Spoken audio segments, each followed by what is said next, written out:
John can't hear you. Damn it. What's up, heathens? How y'all doing? I'm the Godless Engineer, and tonight you're watching SkepTalk on the line. And it's July 8th, 2024, and the lines are open if you would like to call in and talk about a whole host of different topics. There's our normal topics of whether or not God exists or whether or not Jesus exists. I'm especially able to talk about that one. Or what we have our guest here for tonight, which is along the lines of like religious trauma and those kinds of topics. You can call in using 720-619-2288 or the link down in the description if you want to call in over the web, if you're outside of the US or you just want to call in over the web. Tonight I'm joined by Janice Selbie. Hi there, Janice. How you doing? Oh, I'm so good. It's really nice to see you again. Yeah, nice to see you too. I had you on my channel here a while back for an interview, discussing some of the things that you talk about. And I'm wondering if you could just tell everybody kind of what your area of expertise is, so that if they want to call in, they can call in and ask you some questions. Sure. Yes, I'm a registered professional counselor, and I'm also a religious trauma recovery coach. So my whole area of interest in my private practice is working with people who are recovering from religious trauma and religious trauma syndrome. So typically people who have spent a lot of time, maybe they were born into a very religious fundamentalist family, or maybe they joined a fundamentalist group in adulthood and spent years there. But there are losses that we suffer as a result of being members of the group, and then losses that we suffer again when we leave the group.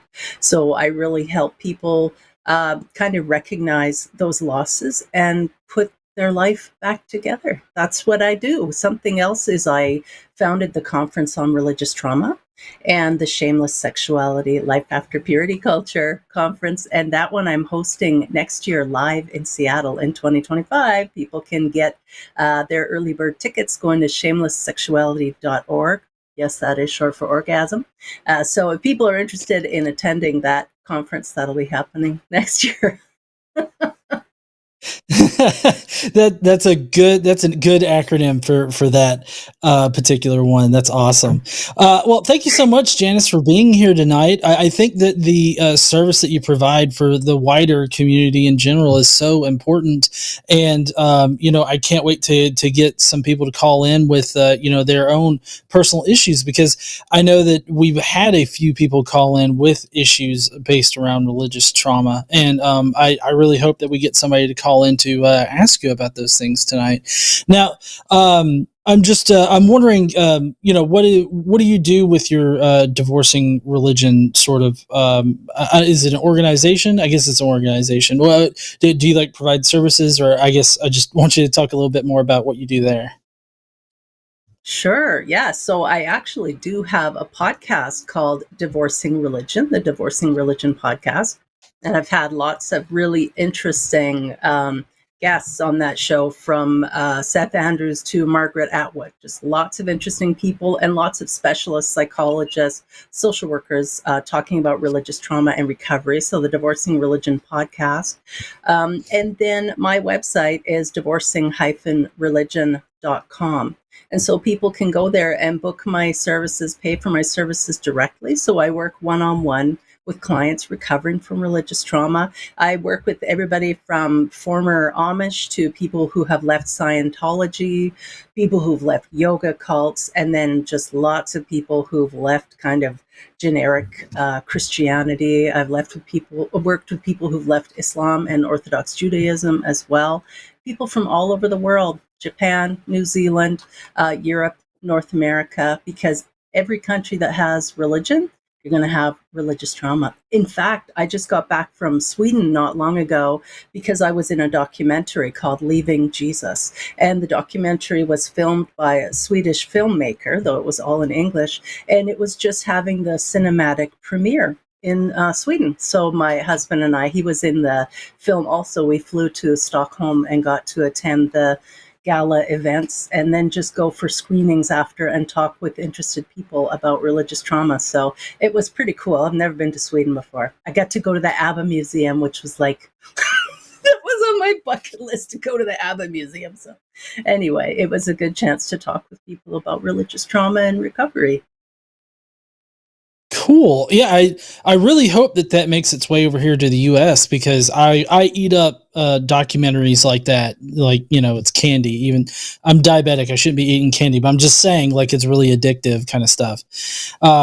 But anyways, we do have somebody that's already called in. It's not going to be in your particular area of expertise, but you'll probably have some input on it. But in any case, if you want to call in with any questions about religious trauma or anything that Janice just told us all about, please do call in at 720-619-2288 or use the web link that's in the description. Right now, though, we're going to bring up Mouse from Texas. Hi there, Mouse. How you doing? Hello, ma'am. Hello? Are you flying with Superman or something? Hello? You got a lot of hair going on. Sorry? Hi, yes, you have a lot of background noise going on. Is there any way that you can get to a more quiet place so that we can hear? Is that better? A little bit. Let's see how it goes. Okay. Well, yeah, have you guys read the Quran? Have we read the Quran? I haven't read it cover to cover, but I have read parts of the Quran, yes. So how can you say you don't believe in something that you haven't even looked into? Mouse, are you driving? No. Are you outside? Yes. Okay, can you please get inside and call back? Yes, I will call back. Sorry about that. Yeah. Okay. So maybe Mouse will call back. We don't have any other callers right now, so all the lines are open if you want to call in and ask us about it. But we could discuss what Mouse was talking about there. Janice, how do you feel about somebody that says, "Oh, well, if you haven't read the Quran, then how can you not believe in the Quran?" I think it really comes down to, are we engaging in magical thinking?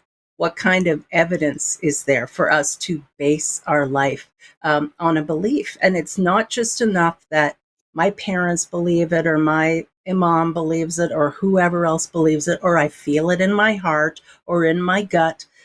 Those don't actually stand up against evidence. So if we're talking about something as serious as beliefs that we will base our life on, we really need to make sure that that they are solid, that they're not just somebody's idea or somebody's fantasy. Yeah, one of the biggest things for me, as far as like either reading the Quran or the Christian holy book, I go back to this whole idea that this is supposed to be like the inerrant word of God. Like the claims of it are the inerrant word of God, and the holy books themselves kind of put this untenable requirement on themselves of being this inerrant word of God. And the reason why that works against them is that at that point, I feel like you can go in, and if you find something that doesn't comport with reality, then very obviously God, if God exists, did not inspire at least the whole book entirely. So there's no way to know what was inspired by God or dictated by God. Everything in it could be a lie, and none of it can be true. But we know for certain that all of it can't be true. So therefore, it's not the inerrant word of God, right? So I feel like you don't have to read the entire book and have an answer for every single verse as to why it's not accurate or whatever.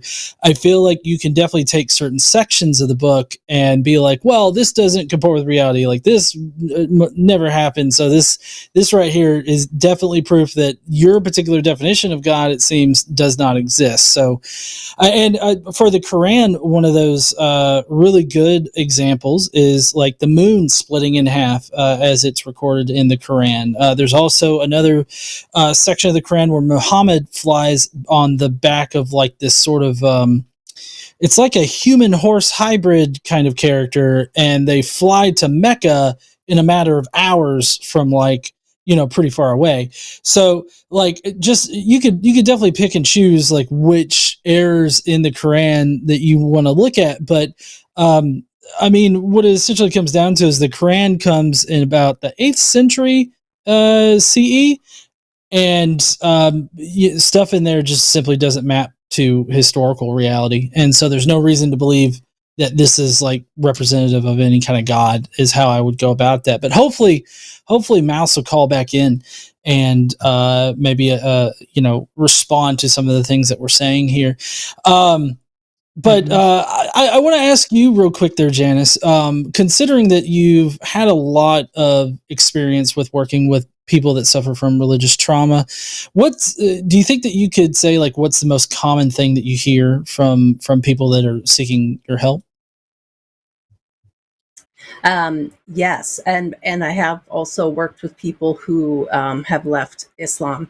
And I would say some of the common issues that come up for people who seek my services, a lot of issues around purity culture recovery. And so that has everything to do with sex and sexuality, being able to own your sex and sexuality, being able to be an autonomous human being and have the type of sexual interactions that feel good to you, are meaningful to you. Those sorts of things in fundamentalist religious circles, that's not really permitted. So I work a lot with people who are recovering from purity culture indoctrination, and also people who have stopped believing the religion that they were raised with, and they are terrified of telling their parents or their spouse, their family, in Islamic nations. So I'm thinking Saudi and Mauritania and other places like that. Their lives can be in danger if their family, if anybody finds out that they do not believe. But so here in the West, we typically run the risk of being cut off. Our family, our parents, if we are not going to toe the line religiously, our relationship is either cut off through shunning, or it just becomes very, very superficial, because they can't think of anything worse than us rejecting their God, their view of God, their religious beliefs. And so also a lot of times people are concerned that apostasy might be contagious. And so maybe people we were really close to in the church or in the synagogue or whatever group we're in, we stop attending, and they're scared even to reach out to us, because all they know is we're not believers anymore, and they don't want to catch it. They don't want to become unbelievers as well. So those are a couple of the things that are really common, but also simple things like people finding it very hard to make decisions when they leave. If they were told that the source of their power and knowledge was only with God, outside themselves, or in a holy book, or through a pastor or imam or a rabbi, when they cut themselves off from that, then they feel like, how can I possibly make a decision? Where am I going to get my morals? I hear that all the time from people saying, well, if you're not a Christian anymore, where do you get morality from? How can you be an ethical person? I can assure you I'm a very ethical person. I understand right from wrong. I don't want to hurt another person, and I don't want to be hurt from another person by another person. And it's really that basic. Yeah. Do you find that religious people are similarly subjective in their moral foundation, in that, not grounding it in what they are opting to ground it in, rather than like what they call to be absolute morality. My Does that make sense? interactions with Sorry. fundamentalists tend to be very literal and very rigid and authoritarian in their thinking and understanding of things. And this is one of the things when we leave religion, it's almost can be like we outgrow that belief system and we outgrow that way of thinking. We start recognizing the nuances and the shades of gray, and that things are not just black and white. It would be easier if things were just binary like that, but that's not how the world is. There's a lot of possibilities in there. Yeah. Just to remind everybody that we will be addressing any super chat. So if you don't want to call in or anything like that, you can do a super chat, and we will do our best to interact with your super chat. I believe it's any super chat over $5 will be addressed by us here. So if you have a question about religious trauma or anything that we're talking about tonight, consider sending a super chat, and you'll get the advice of of Janice here, who is an expert in this particular area. And just to let everybody know about the schedule that's coming up, since we still don't have any theists that are calling in, or atheists for that matter, we have a full slate this week as far as shows go. We're looking at on Tuesday, tomorrow. We have Chewed Gum with Eve and Alyssa. And then on Wednesday, we've got Matt Dillahunty and David Fitzgerald. My guess is that they're going to be talking about his new books called Playing God, where he goes over the evolution of religion, from all the way from the beginning, all the way through up to like even newer Eastern religions. And then Thursday, we've got Takis with Dr. Ben and Josie. And then on Sunday, the Sunday show, we've got Matt Dillahunty and Aron Adair. And then later on that night for After Dark, we've got Jimmy Snow and Paulogia. And then next Monday, I will be back here with Aron Ra. So we've got a lot of stuff coming up. Looks like we've got a caller in the call-in queue. Or in the screening room, and then another caller in the call-in queue. So we're about to get some pretty good calls here, I think.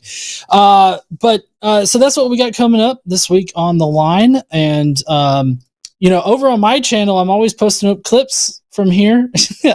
I know everybody doesn't want to see me yet again talking my head off. But Janice, what kind of prompted you to create the I'm going to butcher the name of the conference next year. I know the acronym's orgasm. Shameless sexuality. That's right. What prompted you to create that and get that started? Yeah, I recognized in myself that I had some trauma around my own purity culture training and understanding. Of course, they didn't call it that back in the 70s and 80s. It was just kind of, Christians aren't supposed to do those things. But then I realized as I grew into adulthood, the different messages that I had received around being a sexual person and having sex and enjoying sex, and they were not positive messages. So I knew there were some issues there, but I just tried to ignore them. I married a guy who became a pastor, and I became even more fundamentalist and started to indoctrinate my daughters. I wore a head covering for many years. I didn't wear makeup or jewelry. I never cut my daughter's hair. I was really all in, very devoted, very firm believer. And then when I finally got to the point where actually I didn't believe anymore, and I had to own the fact that I didn't believe anymore, that's when I really started having to face some of the trauma, not only that that was with me, but then that I had inflicted on my daughters. And I thought I was doing my best as a mom to train them in ways that I thought were appropriate and important. And then I had to do a lot of apologizing after and exposing them to more healthy ideas around sexuality. And I thought, you know what, we really need some conferences on this. So first I started the conference on religious trauma. Then I kept hearing from more and more people with issues around sexuality. And I thought, let's have our own conference, Shameless Sexuality, Life After Purity Culture. And that's what I did. And the first one was online and it was fantastic. And this one next year will be our first in-person event. Oh, cool. So could you kind of, I guess, could you give us an idea of what topics were covered at the first one? Oh my gosh. Every topic. I feel like every topic you can imagine. You know, we had someone, I had different sexologists and sex therapists there talking about things like kink and fetishes. That was really interesting. Dr. Aron Ra, the founder of Recovering from Religion. Daryl is a friend of mine and a colleague. And he will also be speaking next year in Seattle at a Shameless Sexuality event. Daryl's very open when it comes to sexuality and talking about things of a sexual nature. And I think he's just so matter of fact about it. And he also understands coming from a religious background. So Daryl spoke, and there were just many, many speakers. Becoming Cliterate is a book that was by Dr. Lori Mintz, and she spoke. So just kind of every topic, sexual shame, anything you can think of related to religion and sexuality, those are topics that we're interested in. Consent is another big one, because a lot of us who grow up in fundamentalist homes, we never hear about consent. We don't learn about consent. We don't even have a real understanding about it. So consent is always an important topic as well. Even being able to talk to our own children and teenagers about sex. I mean, that's life and death information. We have to be able to give our kids accurate information or point them in the direction where they can find accurate information, and let them know that they can come to us about anything. They can ask us questions about anything. And even though our face might turn beet red, we might just feel so embarrassed in the moment, we're going to say, let me just have a few minutes to figure that out, how I can answer you, and then we'll talk about it. And then we do talk about it. And then the kids don't feel shame around their questions. No, yeah, I think that's a very good tactic to go with there. And I have to say, maybe it's just the 12-year-old child in me, but when you said the name of that one person's book, Becoming Cliterate, that is the best title I think that you could probably come up with right there. That's an awesome title. Like I feel like I would wear a shirt that says that, you know, just proudly. Anyways, but I totally get what you're talking about with the you know, the shame centered around religion and religious parenting and all of that kind of stuff. I mean, my household wasn't all that religious, I guess, but there was still that remnants of like religious shame concerning sexuality and all that stuff. And I still deal with some of that today. So, I mean, I think that, you know, that conference can be a very good thing for people, especially people that maybe, I guess, for lack of a better word, stunted, you know, because of religious trauma and, you know, their experiences and stuff. But we do have a call lined up, and it's right up your alley, Janice. I'm so happy to have somebody call in right up your alley there. Okay. So we've got, I believe it's pronounced Everin. Hi there, Everin. How you doing? Did I pronounce your name right? Hey, how's it going? Yeah, you did. Good. Yes. Hi. All right. Awesome. So what are we talking about Hi, today? it's good to hear from you guys. I thought that I would share, I didn't grow up in a super heavy religious household, so I can count on both my hands the amount of times where religion was used in the household and especially used as punishment. And I thought maybe I'd share one of those memories that I have. Okay. Okay, awesome. We're here for it. So I was probably about 10 years old, and we didn't really have cable or anything, so we kind of just watched like old VHSs and old and DVDs at the time that they were starting to come out. and we had a couple VHSs of VeggieTales.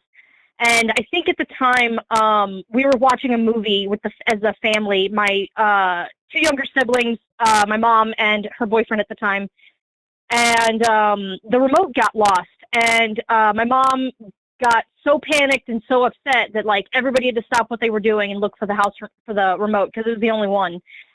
And we were searching for a while. And as soon, like at the second I found it, it was buried under some blankets, because of course, my mom had like, yelled throughout the house, okay, anybody who finds it, I'm going to put $1 on it.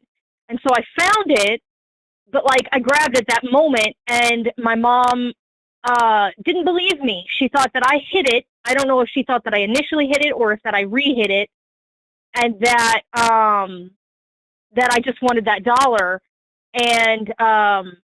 And maybe I'm remembering it wrong too. That's entirely possible. It was a while ago. That I was lying, and so she made me watch VeggieTales episode, A Fib from Outer Space, and then I had to write a letter to God why I was sorry for lying. So that's a good memory of mine. It is actually kind of a fond memory because I'll go and watch that VeggieTales episode every once in a while and just have a laugh at how awful it is. Oh, no. I'm so sorry that you went through that.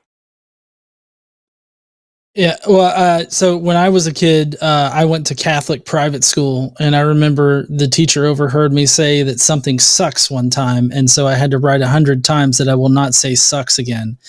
I can only wonder what prompted that particular reaction, but apparently she had a negative relationship with sucks. Yeah, I remember early on not being allowed to say the word suck. And of course, although it wasn't in our everyday lives, in society around us, having grown up in Missouri, religious, I don't know, stains are just kind of everywhere in society. And so definitely, absolutely was it involved in a lot. Another memory of mine is how my mom tried to get us to go to a church. At this point, she was a single mom, and she was trying to get us to go to this new church that had opened up. And they were judging her for being a single parent. And I might have been maybe 7 at the time. So this was much younger, and I could still see how my mom was reacting to the whispers of being a single parent and all this kind of stuff. So yeah, it's everywhere, whether it's in your own family household culture or not.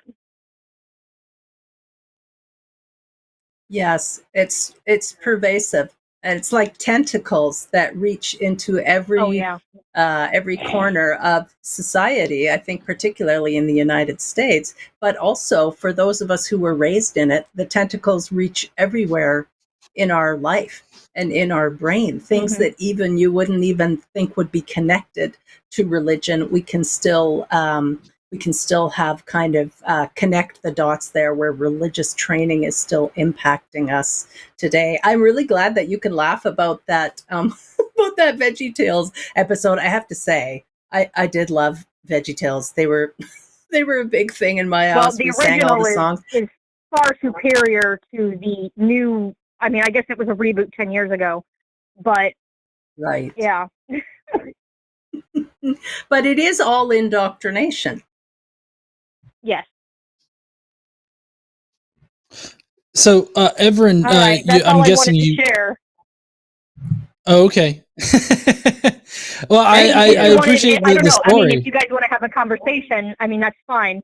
I mean, I guess it's kind of interesting because my family is extremely Irish, and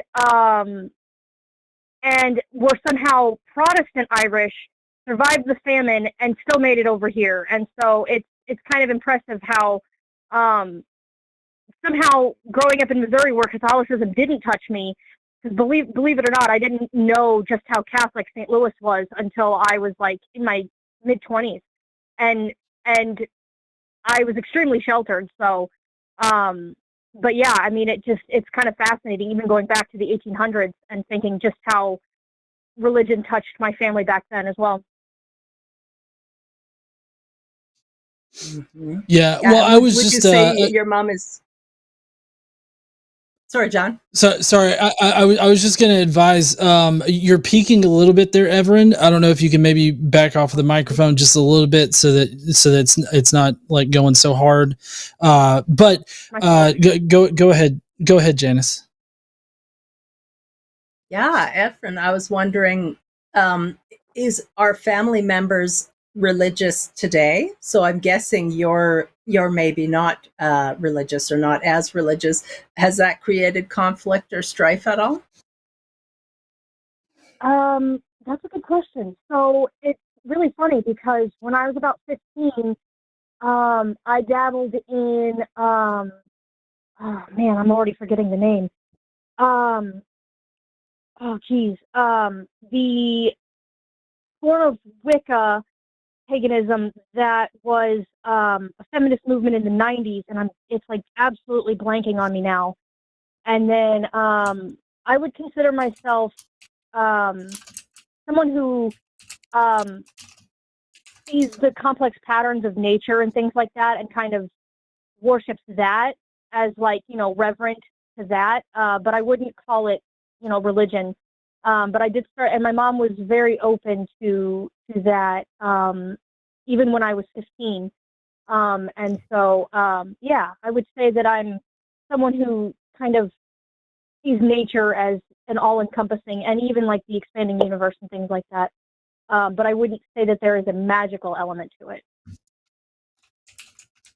Nice. That it's so refreshing that your mom was able to give you that freedom and that liberty to do some exploration on your own. That's really cool.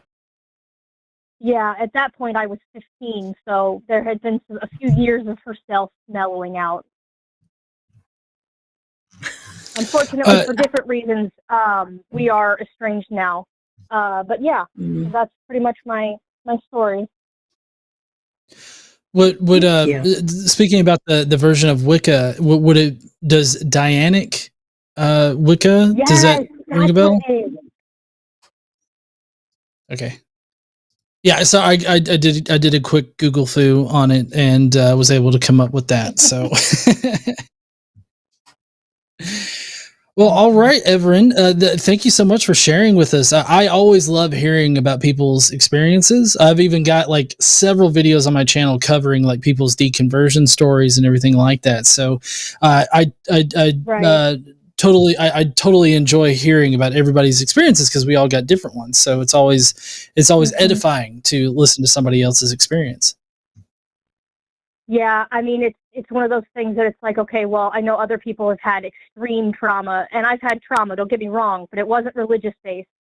And so it's like, okay, well, I'm sharing my experience, and it's a lighthearted, jovial laugh, but at the same time, not everybody's is. And so I don't know. It's the spectrum of existing within Christianity, a society that uses Christianity as its morals.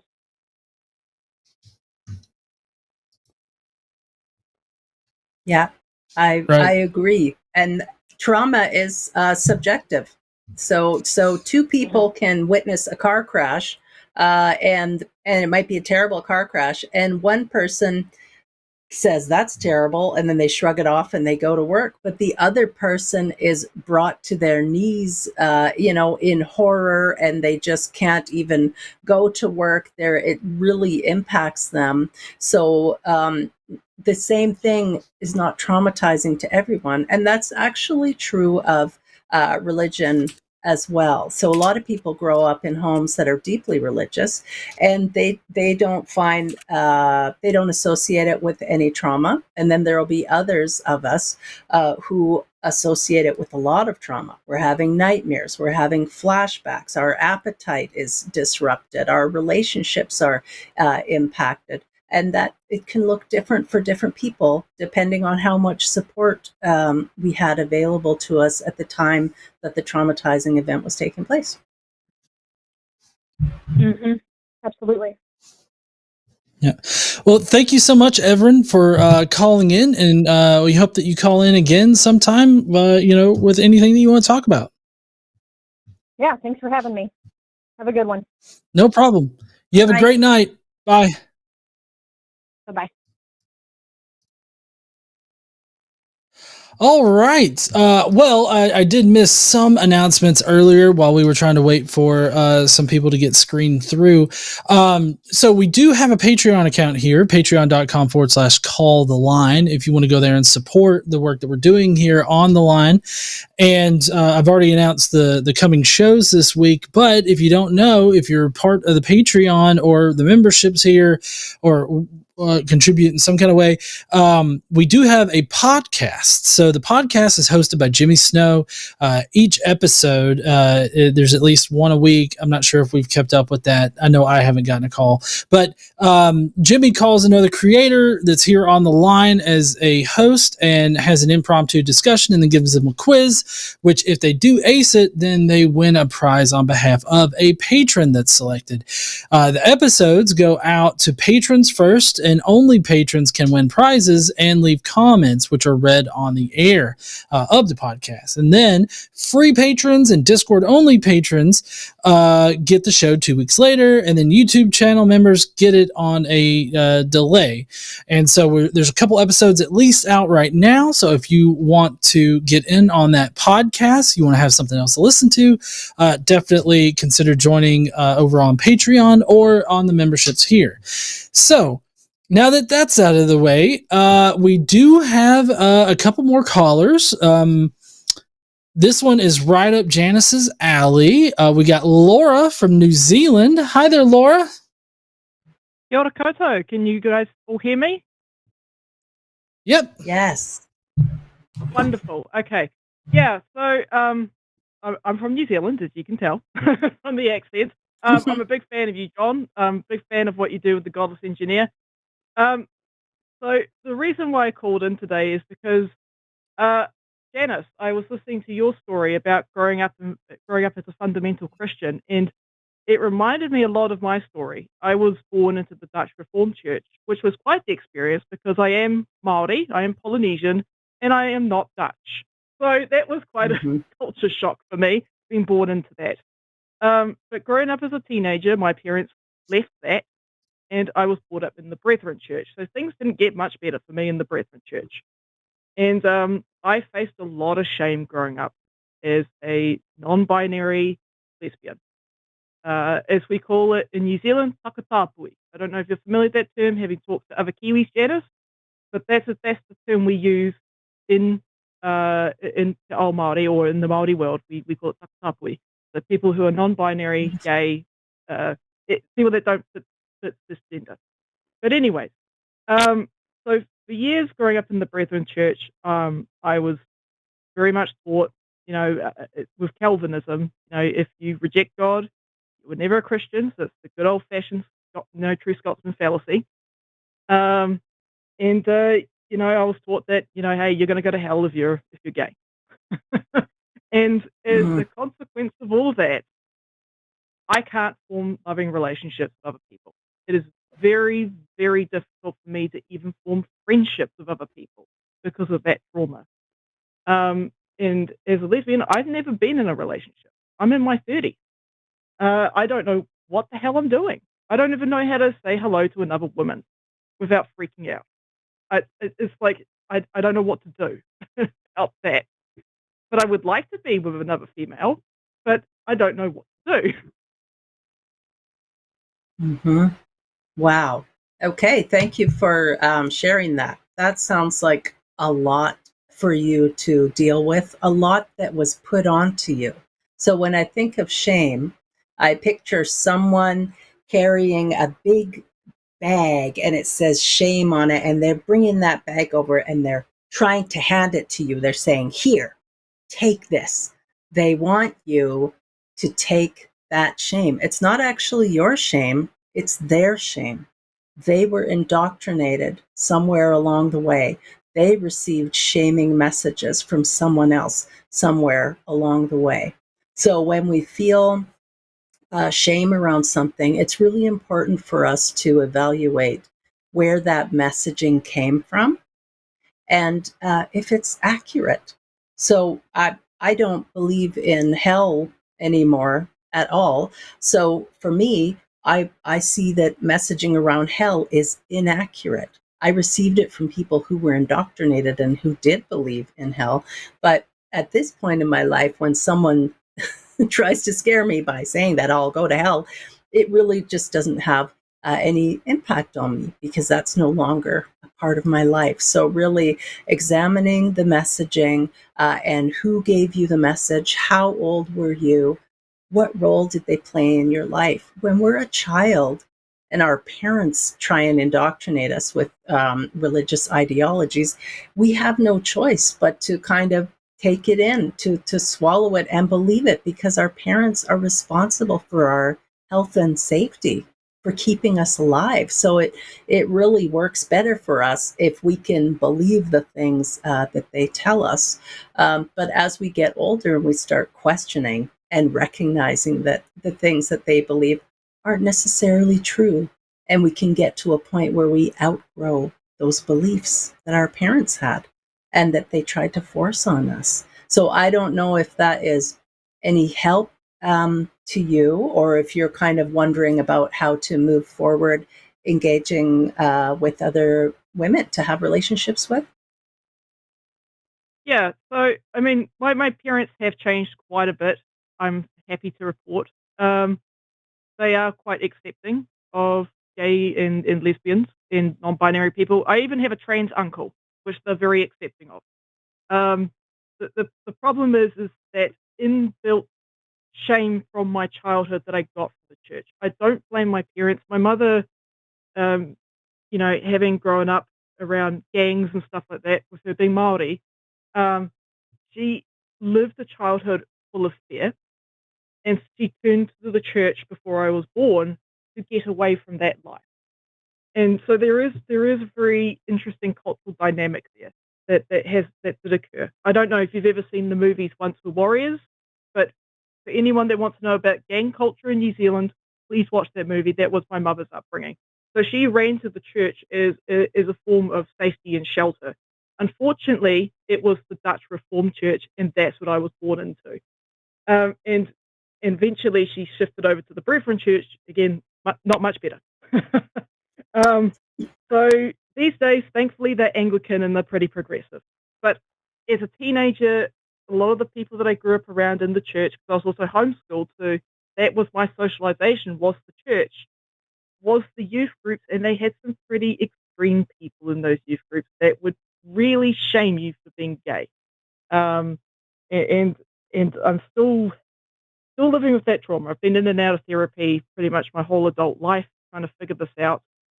And it's still very difficult. It's like I feel like a part of my brain is honestly broken, having grown up with that. So I don't know if you've ever dealt with people that are like that, but it's like the sexuality part of my brain is broken. Every time I think about sex or having a relationship with someone, there's hell that comes at the back of my mind. It's like, whoa, hello there, jump scare, here's hell. It's like, hey, I don't believe in you, hell. But it's like, no, that's now a part of your psyche. That's you're going to have nightmares about that for the rest of your life. It doesn't matter if you believe in it or not. That's a part of you now. That's part of your brain, part of what you think about, part of your psyche. And it's like, I'm trying to break that. Mm-hmm. Wow. Okay. I do have some suggestions for you, some recommendations.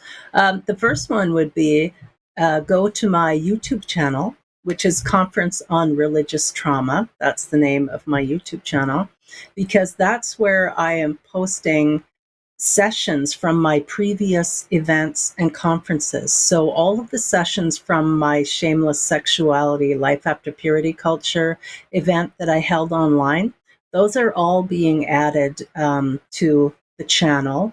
And also there are sessions there from the Conference on Religious Trauma. I've held several of those conferences, and a lot of those also have experts talking about sex and sexuality and sexual shame related to religion. So that's just a free resource available for anyone. Go over to my Conference on Religious Trauma YouTube channel. I've got well over 100 videos there. And I love the compassion with which you're speaking about your mom and your parents, and the recognition that you're showing that they have grown and changed as well. And your mom's really in a much more, let's call it, progressive or welcoming space. And of course, you mentioned also having a trans uncle. So there are family members also who can relate to not being just a straight heterosexual person. So I think giving yourself permission to take small steps also can be helpful. You might want to reach out to a sex therapist that's in New Zealand. If you need help with that, I can see if I can connect with anybody who's familiar with religious trauma in New Zealand who might be able to give you a hand. But even just starting with friendships with gay people, just normalizing those things for you in your brain and getting to know people who are excellent, wonderful people who there'd be no reason for them to go to hell. They're such good people. They're just decent, regular people, and maybe even doing some work around hell anxiety. So we can sometimes have a hangover known as scrupulosity, which is religious OCD. Again, if you go to my Conference on Religious Trauma YouTube channel, Dr. Caleb Lack in the United States, he's a specialist dealing with anxiety and phobias and fear of hell. And so I've spoken with Dr. Lack a couple of times. I have his sessions listed. I do understand that phobias aren't coming from a thinking part of the brain. So it's very hard to try and reason yourself out of something, a fear that was planted so long ago in there. It is possible, but it does take time. Right. No, thank you so much for your recommendations. I don't know if John had any questions or wanted to jump in, but I hope that my call has been helpful to anyone else that is listening. And yes, I will definitely consider seeing a sex therapist. Considering what I've been dealing with, I think that is a really good idea. So cheers, guys. Yeah, I think of the two people up here tonight, I am the least qualified to talk about this topic. So I think that what Janice said was just spot on. So thank you so much, Laura, for calling in, and I hope that you'll call in the future. Cheers, everyone. Bye. Cheers. All right. So we do have some theists that are calling in. Normally we try to give preference to theistic calls.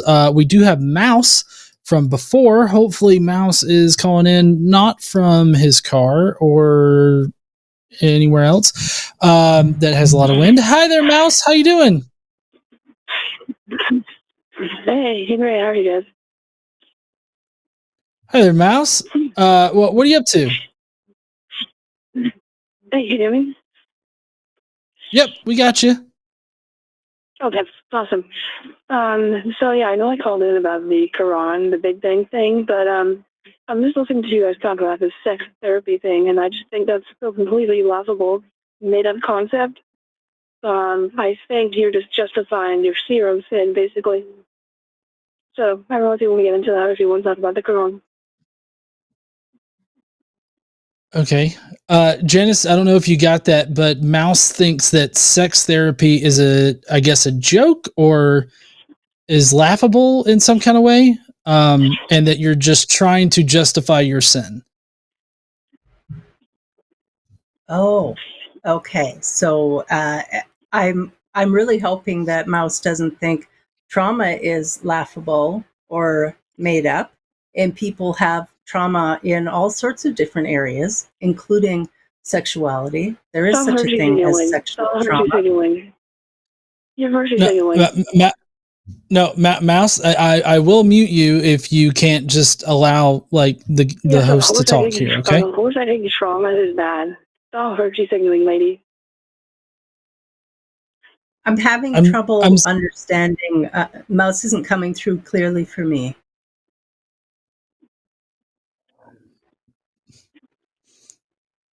Mouse, do you think that you could? Still there, Mouse? Okay. Apparently, Mouse just dropped. Mouse couldn't handle real talk. Or maybe Mouse is going to try to call back in. I don't know. We'll see. But so basically, the feeling that I got from Mouse is very disrespectful. Obviously, interrupting you while you were in the middle of responding to what Mouse said, and yeah, I don't know. It just seems rather ridiculous, the position that they were trying to make, because it kind of sounded like he was being very disrespectful to you, Janice, over religious trauma and very specifically religious trauma concerned with sex. So, anyways, are you ready to try another call? Yes, but maybe first I'll just say that the work that I do is with people who already have started to recognize that they have some issues with religion. So I'm not walking into churches and yanking people out of the pews and saying, it's all a lie. I'm not doing that. I'm standing outside the church at the bottom of the stairs as people are getting tossed out or stumbled out, because they don't believe anymore or they don't fit with the church's idea of what a Christian is. So those are the people that I'm working with. And sometimes I do hear from people who are still religious, but they are recognizing that there's a conflict for them. What they learned and believed to be true doesn't fit anymore with the reality that they're experiencing. And so they want to talk about some of the trauma around that and coming to terms with that understanding. So, yeah, I don't know if Mouse will call back or not, but yeah, I'm here for people who already are recognizing that they have some kind of issue or problem with what they were taught. Yeah, and one thing that Mouse had brought up was this idea of just wanting to justify sin. My initial reaction is that, well, I don't believe in what you call sin, because sin is just a transgression against your particular definition of God. So that literally can't be a motivation for me. But how do you interpret that, or how would you respond to somebody that's like, oh, you just want to justify sin or living in sin or whatever? Right. And I certainly do hear that, or I see it on social media a lot. And it's typically coming from people who are still deeply entrenched in their fundamentalist mindset. And so they do believe very firmly that there's only one right way, and it has to be their right way. And so anybody who is not obedient to that is sinning. And just like you, I mean, I find sin to be a man-made construct or human-made construct, just like God, and all religions are human-made as well. But people, of course, who are deeply entrenched, their identity and their ideology are fused together. So the minute we start pulling on one string or poking on that, if we're poking on the ideology, they take it very personally, like we're poking at their identity, and they get very upset about that and angry. And those are the responses, the reactions that we get, because their identity and ideology are fused. They're unable to take a step back and examine the beliefs that they have. They're too close to them. It's not them holding the belief, but the belief is actually holding them at that point. Yeah. Great answer, by the way. All right. So, next we have Jimmy, that's going to be calling in, not Jimmy from the line, but, a different Jimmy. Hi there, Jimmy. How you doing? I'm doing all right. How you guys doing? Doing pretty good. Hello? Yes, it's unfortunate what you guys are doing. How you doing, Miss Janice? It's very unfortunate what you guys are doing. It's very unfortunate. Why are you guys deceiving people, leading many people to hell? That's unfortunate. I'm sorry. I've got a southern brain which moves a bit slower. So could you maybe repeat? I said it's very unfortunate what you guys are doing. You guys are misleading people to hell. Why are you guys doing that? The Bible says in the end times there'll be people like you. Okay, so we're misleading people to hell. People like you that fall into the faith. Hold on, Jimmy. how exactly are we leading people to hell? For one thing, we don't believe that hell exists. Number two, I feel like hell as a concept is rather immoral and is just not needed whatsoever. So how am I, just by vocalizing my personal thoughts and opinions about religion, leading anybody to hell? Okay, I'll answer that question. Number one, the Bible says the fool says in the heart there's no God. Number two, people believe in God because there's God in America. It says in God we trust. So they believe it. You're not wiser than these people. They say they believe in God. Okay, hold on. Jimmy. If we could go like one topic at a time, I've let you think out, I guess, two topics here. So the first topic being the Bible says. So the Bible says atheists are fools, so therefore atheists are fools. I really don't give two rat shits as to what your Bible says about atheists. And I really don't care what your God says about atheists. So that doesn't really affect me in any kind of sense. What was your second one? Because I got bogged down with the first one. Yeah, the Bible, the country, America, where you live, they say in God we trust, so they believe in God. Oh, right. In God we trust. So I'm just wondering, what do you know about the history of In God We Trust, either on our money or in the Pledge of Allegiance where it says one nation under God? What do you know about the history concerning that? Okay, America was founded by as a Christian nation. You guys believed in God for most of your No, you're not answering my question. Jimmy, you're not answering my question. What do you know? No. You're not answering my question because one. No. So America was not founded as a Christian nation. The Treaty of Tripoli specifically states that we're not a Christian nation, but also the fact that the Constitution and the Bill of Rights is antithetical to what many of the tenets that are contained in the Bible, I think shows that the founders were not using Bible or biblical principles, the Bible or biblical principles, in order to construct the United States government. So neither of those statements are true, have no relation to In God We Trust or One Nation Under God. Neither of those things have a factor into it. So could you please tell me, going back, what do you know about the history of In God We Trust on our money or under One Nation Under God in the pledge? Okay, with due respect, Mr. John, I'll tell you what I know. I know that you said America was not founded under a Christian nation. That's all for debate. But what I'm saying is the most important thing is that you guys are committing what we call blasphemy. You guys are doing blasphemy, and when you stand before God, you guys won't have this boldness. Oh well, Janice, God damn it! Why the fuck are we committing so much goddamn blasphemy here?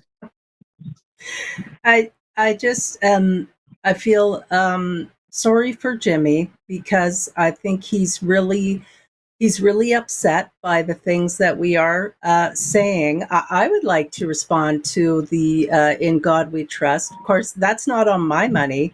I'm in Canada. Our money doesn't say anything quite so ridiculous. But my understanding is that phraseology, that wasn't even put onto your money until the 1940s or 50s, something like that. And the Pledge of Allegiance also, that's something that only came about in the 20th century. That's not as old as the United States. Those are modern things that fundamentalist Christians felt the need to express. But of course, there are many people in the United States who are not Christian at all, and they might not even be atheists. There are people from all sorts of different religious backgrounds who make up the United States. That's my understanding as a Canadian. Miss Janice, how come you guys don't you heard what they call about ND, near-death experiences? You look at YouTube. You see a lot of near-death experience where people say they met Jesus, they've seen hell, and that means you think they're lying to people. So can you hold on, Jimmy? Before we move on to near-death experiences, can you acknowledge the fact that a Canadian knows more about United States history than you do, apparently?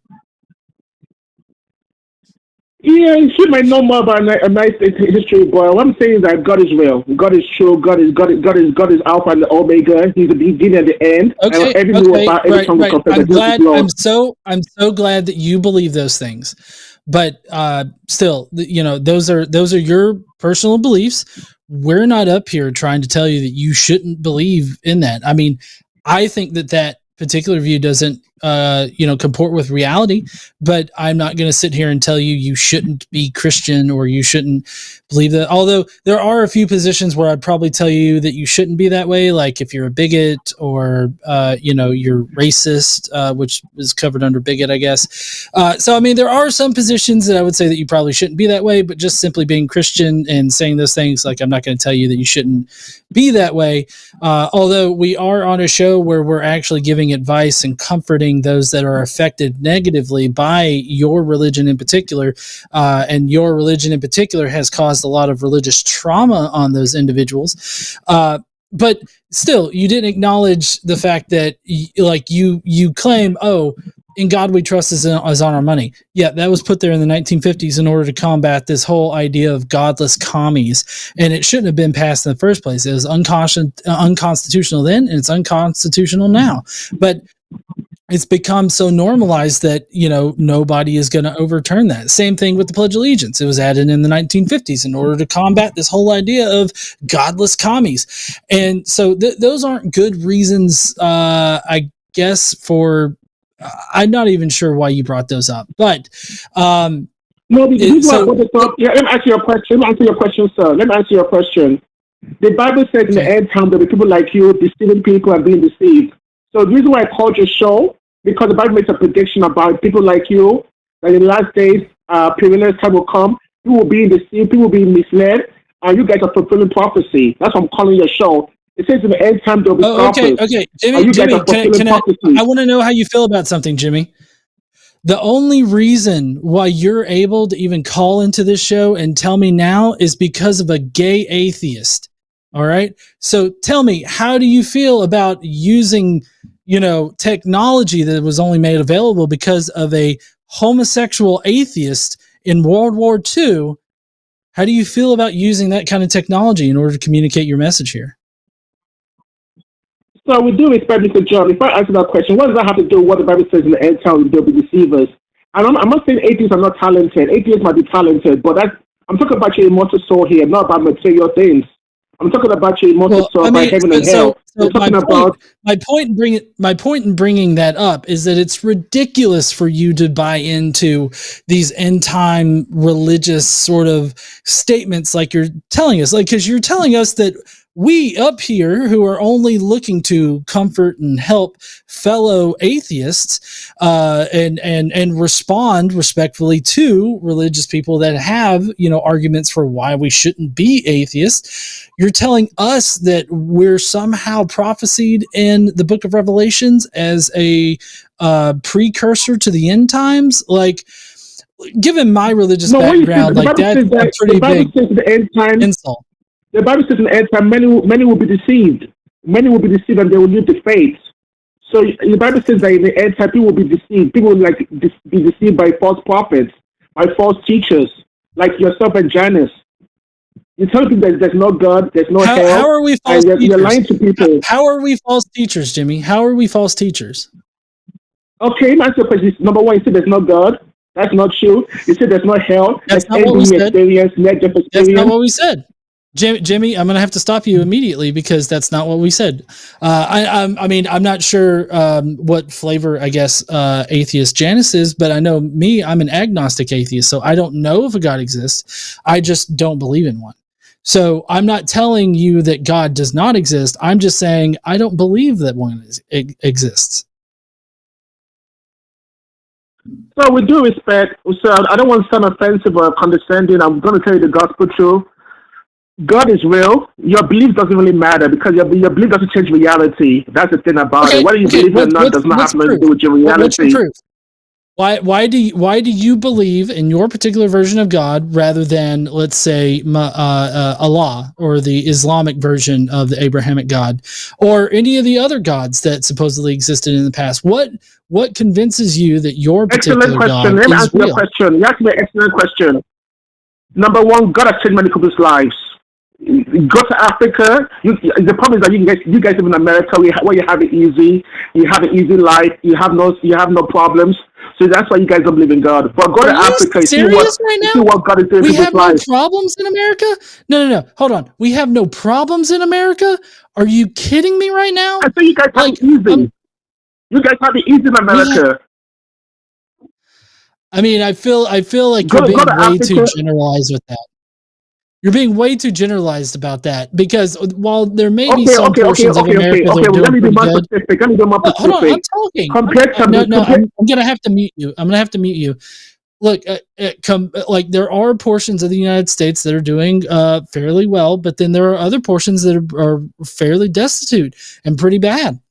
And so you can't just sit here and claim that, oh, America does great, as if it's some kind of argument for your God. I mean, I'm trying to figure out why you believe in your God as opposed to other gods. And you bring up how America's doing great. And I don't understand the connection. Maybe I just missed like the connecting tissue there. But if you could elucidate on why that matters for your God being real, I would love that.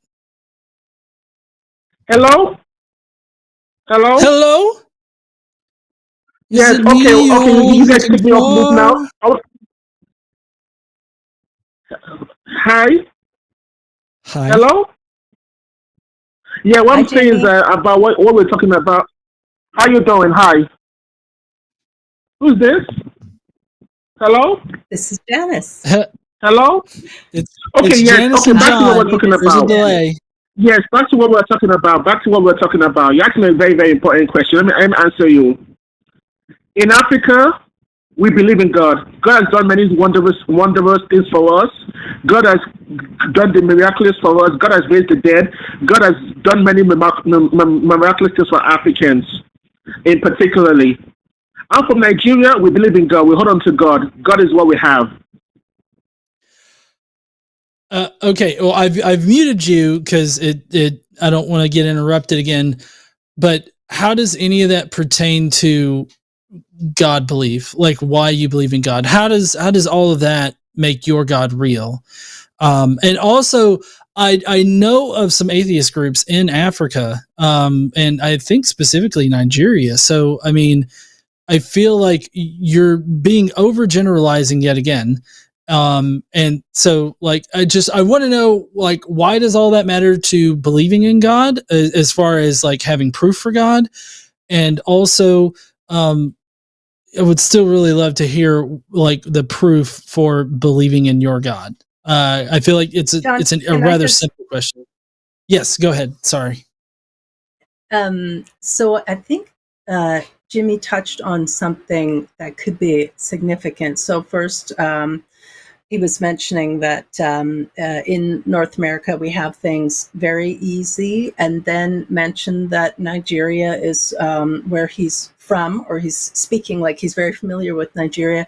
And then he also said, God is what we have. And I, in my experience working with people recovering from religious trauma, a lot of people do cling very firmly to religions, to religious ideologies, because their life is so hard, and they just are desperate. There's a desperation there, which makes people vulnerable to indoctrination. And I mean, even me as an atheist, I could still be vulnerable to different types of indoctrination. It depends on all sorts of things. Usually, what kind of transitions are going on, what's happening in our life, whether our feet are firmly planted on the ground or not. So, when we're talking about someone who has come from a really tough background and maybe they don't have a lot to hang on to, that religious belief can be very important to them. However, that does not make it true. I agree. You're back on, Miss Janice. Yeah, Miss Janice, you sound so certain about this. I just hope that when you die, you meet God. You will not have this boldness. It's just like when you die, you have this boldness now because you're under grace. When you die, you stand before God, you will not have this boldness. And I hope you can give account before the Almighty about what you're doing. So Jimmy, how do you know that we will be standing in front of God after we die? Excellent question. Near-death experience, which you guys don't want to talk about. You guys are dodging the topic. People have died. No, we're not trying to dodge the topic. Well, no, we're not trying. Just to be clear, we're not trying to dodge the topic. We were just taking one thing at a time, and so you tried to move on from the topic. But I wanted to get actual answers, but I feel like I'm not going to get the kind of answers that I'm looking for. But I'm fine to move on to near-death experiences. Are you good to move on to near-death experiences, Janice? Yes, I'm primarily interested in evidence for any of the things that John is talking about, because evidence is what is required for me to believe something. And in fact, that's one reason why I left Christianity. The only evidence for it was very circular reasoning. Everything was based on the Bible and what Christians said, rather than actually looking at science and history there. So it would be really interesting to know if John has evidence of people who have been raised from the dead. Oh, I'm calling you John. I meant Jimmy. Pardon me. Okay, Miss Janice, you can go on YouTube and see people talking about the near-death experience I had. So it's just a click away and go to YouTube. You see a lot of people talking about near-death experience, about seeing Jesus coming back from the dead. So it's not far from me. You can research YouTube. Many near-death experiences are narrated over there, and I do not believe for one thing that these people are lying about it. So Jimmy, given that we're both atheists, right? We don't believe that Jesus resurrected from the dead, for one. For two, I would love for you to be able to tell me how we can discern when these experiences that you're calling near-death experiences, when these are occurring. Are they occurring just prior to death when the brain is dying, or are they occurring just after the brain regains circulation and starts getting that oxygen again? Because through my research, as far as the actual medical experts go, there's no way to tell when exactly those experiences happen, and if they're happening while being brain dead, they are not detectable in any kind of way. So regardless of everything, we simply cannot detect when exactly these experiences are happening. Given that we cannot detect when they're happening, how can you be so sure that they're only happening during brain death? One thing, the problem about you atheists and you agnostics, you guys want concrete proof, like scientific life proof. God is not like that. God is above your reasoning. God is above reason. God is above your science. Science makes mistakes. God is so basically, hello? If science, hello. So basically, if Hello? science disagrees with what God says, then that means that science is wrong. Is that what you're telling us? Correct. Yeah, because science changes. Science changes all the time, so it's not reliable. No. Science is very reliable. Do you know what the goal of science is? No, it changes all the time. Science changes all the time. Science and scientists change. They change their minds all the time, so they're not reliable. When they say that we came from monkeys, then all that nonsense now it's garbage. I just don't want you guys to be deceived. That's all. Jimmy, let's stop right there. For one thing, science is not garbage. The fact that science updates with new information is actually a good thing. Let me ask you this, Jimmy. Do you believe that if somebody gets struck by lightning, that God decided to throw a lightning bolt and kill that person? It depends on what they did. If they blaspheme God like what you're doing, God strikes you, I won't be surprised. Oh my God! No, I'm sorry. I can't. I just crap. I hit this thing. I can't continue, Jimmy, with this kind of. I don't know if Janice has some thoughts, but if you're gonna sit there and be like, "Nah, God could have thrown a lightning bolt like he's fucking Zeus up in the sky," I don't know where to go from there because science No, updates. you didn't understand my statement. You didn't understand my statement. I see the benefit of me being a host is I get to mute you and I get to continue talking. So we understand that lightning has a very natural explanation for it. And when somebody gets struck by lightning or lightning strikes any particular place, we know that that's not because some god decided to throw a lightning bolt for shits and giggles when he's drunk off a Bud Light. Like, we understand that that's not the case because we can naturally explain why lightning strikes. In fact, I believe it was it Ben Franklin? Whoever invented the lightning rod, I think it might have been Ben Franklin. The religious zealots of his time said that, oh, you're defying God's will because you created a lightning rod that attracts lightning so that people don't get struck by lightning anymore. We have moved past this kind of thinking because science updates with new information. It retools our view of the world so it comports better with the reality that we are faced with. That's a good thing. What religion does is it dogmatically stays the same until it's pulled kicking and screaming. Most people nowadays are not going to think that God is the reason behind lightning. They're going to understand the physical laws that go into lightning occurring, right? So you saying, oh, well, if there's a reason why they got struck by lightning, the only reason why somebody gets struck by lightning is if they're standing like in the middle of a field with like a metal rod or some kind of attractive force that's going to attract lightning. Like, there's a reason behind it, but it's definitely not a magical wizard in the sky. I'll stop there. Janice, do you have any thoughts?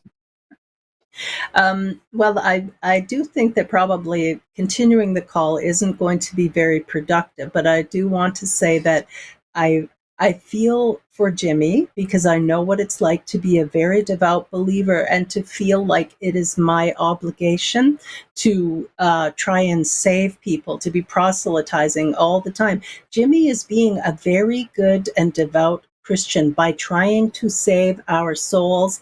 It's just that we don't actually believe that we have souls, and we don't believe the Bible anymore either. So that's my thoughts on that. I will agree that it's being a good Christian to want to save somebody in this kind of fashion, but I do think that the delivery method could be worked on a little bit because it's I know that I'm combative, but when I'm trying to convince somebody, sincerely convince somebody away from their position, I usually take a little bit better of a tact. I'm softer about it, and I try to appeal to their reason instead of just lobbing the Bible in my face and telling me that I'm sending people to hell. Like, I feel like there's a better way to approach it. But anyways, Jimmy, we'll let you have the last thoughts here before we let you go. Well, okay, what I'll say is I'll pray for you guys. I hope you guys find God before you die, before it's too late. I just pray that you guys find God, you guys repent of your sins, and I just pray that God touches your heart before you die. That's all I can say. Wow, that's... Hello? Take care of yourself. I pray that you find God. I pray for you. All right. Thank you, Jimmy. Bye. Hope you call in again sometime. Oh, I will. Good. Maybe. I don't know. That seemed... I don't. Am I wrong in taking that as very passive aggressive and sort of like, I don't know. I don't know how to feel about how he signed off there, because I feel like it was a bit passive aggressive and it was a bit, I don't know, kind of morbid. Like, I feel like a lot of times, like, oh, I hope you find God before you die. Like, I feel like that's a bit of a morbid way of like saying bye to somebody. I don't know. What do you think? I think it really speaks to the level of indoctrination that a person would feel compelled to phone into a talk show and then talk over the host or the guest or whatever because they feel so desperate that the people must be saved. I think it's actually sad. It puts a lot of pressure on people, on the callers who are making those calls. And really, I just kind of feel sorry for Jimmy. And my hope for him is that, while he still has life and years left to live, that he will come to his senses and he will recognize that he doesn't need to abide by religious regulations. He can live a good life without God. Yeah, I don't like the idea of being constrained by these religious doctrines and everything like that. Like I feel like that really restricts the joy and like a very fulfilled life that you can experience. So I totally agree about that. Next up, we've got John from New Jersey. Hello. What up? Hello. What up, John? How you doing? Hello. I'm doing good. I'm a believer. This is John and Janice I'm talking to, right? Yep. Correct. Hello? Yes, it is. John, I have a question for you. I'm a weirdo, okay? Life is stranger than fiction. I made lots and lots of friends on the atheist line and everything. What I did is I have a lot of things in common, okay? I'm a believer. I'm a Christian. I believe in Jesus. What I did, I want you to analyze me, okay? I deconstructed and I deconverted from strict mind-controlling fundamentalism, independent Baptist religion. Okay? Right. I don't like anybody controlling my life. And I was just wondering, before we have this conversation, were you and Janice controlled by strict fundamentalism? That's why you turned atheist? Is that correct? I think that both Janice and I have different stories. Janice, why don't you answer first? Sure. Yes, I was fundamentalist. I believed in the Bible literally. I believed it was the inerrant word of God, unchanging for all time. I believed that every miracle written about in the Bible truly happened. So I definitely was a devout believer, and I was a fundamentalist as well. And eventually, a series of calamities led me to see that no, the things that the Bible talked about weren't true. They certainly weren't working for me. The God that I believed in was not there. And for me, I wasn't so much fundamentalist. I sort of grew up with this automatic assumption that God exists, and it was the Christian God. And so I wasn't fundamentalist in nature, but I definitely believed in like what my pastor and everybody taught me, which I left religion, at least like regular religious adherence, like far sooner. I had bouts where I would go back and I tried to be super religious, or what that meant for me was just going to church on a regular basis. Like it wasn't like implementing like the laws of Moses or anything like that to the T, but it was more about just going to church, going to like youth groups and all this other kind of stuff. Like I literally can't tell you a single topic that I was taught during that time, because I literally just thought that I needed to be at church, listen to what the preacher, the pastor said. And that was pretty much it. So like, I admit that I was probably a bad Christian in that I couldn't have defended my faith to anybody. So there you go. Okay, I think I understand that. Okay. I'm still a believer, but I found out that there are quite a few people like me that are deconstructed and deconverted, but they're still believers. I thought I was the only one on the face of the earth like that, but I did find out that there's a lot of people like me. And have you seen have you seen on YouTube here, have you seen genetically modified skeptic? I think GMS. Yes, genetically modified. Is that by Seth Andrews? No. That's genetically modified skeptic. No. Right. Yeah. He was a friend of mine, and he was a fundamentalist creationist Christian, and then he started investigating evolution and all of that, and that brought him out of the fundamentalist Christian portion, but that moved him into more mainstream Christianity, I guess. And so that's definitely a whole segment of people that exists out there. Okay, good, because I want to get connected with them, but I have to get something off my shoulders that's troubling me greatly. The independent and the extreme fundamentalists, they think I'm going to hell. And I told them, I believe in Jesus. I'm a theist. The reasons are, I like going to the beach. I have no problem with women wearing bikinis. I have no problem with men taking their shirts off. I like going to movies. R-rated movies don't bother me. I like shooting pool. I like having a couple cans of Budweiser. So they're telling me I'm not a real Christian. I'm an apostate and I'm going to hell. And I told them, I believe in Jesus. I'm a theist. But the extreme fundamentalists, they think that I'm on a sliding board to hell. So, I'm really getting bombarded here.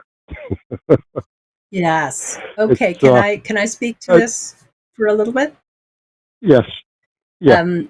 Thank you. So I appreciate. It sounds like you're still on a journey. So there is a difference between deconversion and deconstruction.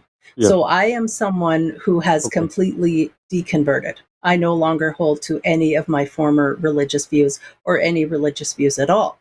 Deconstruction is kind of more something that can happen along the way. So a lot of people might start, say, independent fundamental Baptist, and then they make their way over to the Episcopalian church or something. So they've been able to kind of release some of the tight restraints that the fundamentalists hold on to. So that's the journey that they're on. So my encouragement for you would be to look at, why does it matter to you what other people think? If you are convinced that what you believe is the truth, then you just live your life in accordance with that and allow other people to have their beliefs. And if they want to waste their time yelling that you're going to hell or saying that other people are going to hell, well, they can do that with their time if they want to, but you have far better things to do with your time. Yes, I do agree with you 100%. And I have a question. I was speaking to Seth Andrews, and I really like the guy.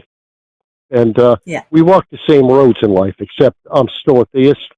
And one of our questions that was in the middle ground is energy and matter cannot be created or destroyed. Do you agree with that? That's a scientific fact. Do you agree? Energy cannot be created or destroyed. Well, so I believe that's the first law of thermodynamics. I believe, if I'm not mistaken. So, I mean, yes, I think that's true. Okay, you and your co-host. So, when we die, I asked this to Seth Andrews, and he told me some books to read. He gave me a bunch of books to read about it, thermodynamics. And I asked him, I just want to know if you and your co-host have this belief. Like, when we die, our energy cannot be destroyed. It goes somewhere. Okay? Do you believe, you and your co-host, that this energy could go into another living being or creature? I think reincarnation? So I think that what is getting mixed up here is the energy. Like, for instance, our bodies, the energy that's flowing through it is energy that's flowing through it, right? I feel like what you're saying is that the energy is what makes us us, as opposed to the circuitry that is wired in our brains. Okay. Is that what you're saying? Yes. Yeah. But our energy disperses. Is that correct? Okay. Well, yes, but I mean, it's kind of like, so let me ask you this. If you disperse the energy in a 9-volt battery out into the world, does it remain a 9-volt battery? No, it has to go somewhere. It's no longer a 9-volt battery. So when when we expire, when our battery goes out and our energy is expended, I don't see why we should consider that energy to be us. Like, we have scientific studies that show that our minds, right, like how our brains are configured, give us our personality, our consciousness, and all that. So the energy that's flowing through us is not representative of us. It's just the energy. Just like the energy that flows through a Game Boy is just the energy flowing through the Game Boy. The Game Boy is the circuitry that allows you to play the video games, right?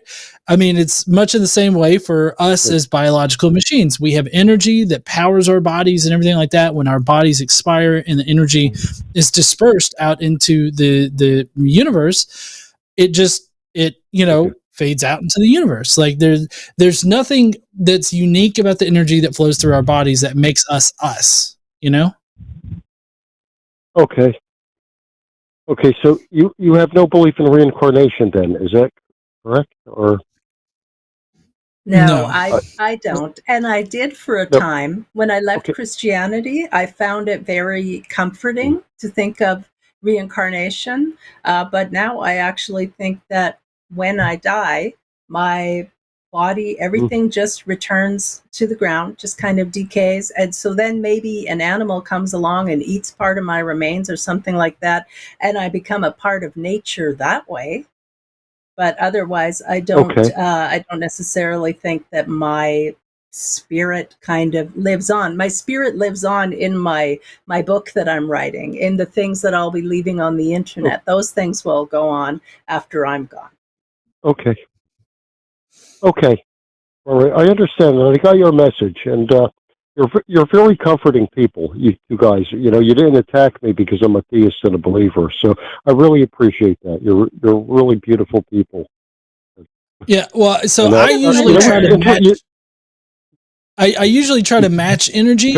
So like if you were to come in like with a shitty attitude, like my initial reaction is to, I guess, also bring a similarly sarcastic and shitty attitude, which may be not the best way to handle things, but that's my initial reaction. So I mean, you coming in being very understanding and very much seeming like you're wanting a genuine conversation, it does wonders, at least for me personally, in a conversation. Yeah. You know, it's kind of interesting. I'm a believer, and I get a lot of respect from the atheists, but the hardcore fundamentalists attack and degrade me. You know, it's kind of like an oxymoron. Well, I mean, it's strange. Yeah, well, I mean, and Janice can correct me if I'm wrong about this, but I think that is a lot of the in-group, out-group kind of treatment that a lot of fundamentalist groups have. Like the in-group, right, are the ones that believe in the cults or in the fundamentalism, right? They wholly believe in it. They're attached to it and everything like that. Anybody else that thinks differently than they do are part of the out-group and are therefore not welcome, or they're damned to hell, or insert whatever kind of pejorative you want there. Yep, right. Because I get the impression they can't control me, so they think that I'm wicked and I'm an apostate because I don't agree with the same things they agree with. You know, even something mundane, shooting pool and going to the beach. You know, they label me as a backslider, or I'm not really saved. I just think I am, or I'm a carnal. They use the word carnal believer a lot. I'm not exactly sure what that means, but they say 1 foot in heaven and 1 foot on ground, and they try to attack and degrade me all the time. Right. If I can just speak to that for a moment, I think there are levels of attachment that we can hold to a belief system. So say, at the first level, maybe we're curious about a hockey team. So we decide we're going to go out and see a hockey game. It's our first time ever. We don't really care who wins. We don't care what team. We're just there for the excitement and fun of the game. Well, the next level, we decide that we're going to cheer for our home team. And so we go and we maybe paint our face a little bit with the team colors and we cheer for our home team. And if our home team loses, we're disappointed, but we've still enjoyed the experience of being at the game. Well, at the next level, we're starting to memorize all the stats of the players and take it really seriously. And we go out to that game, and if our team loses, it's bad. Everything's bad about it. We go home in a bad mood.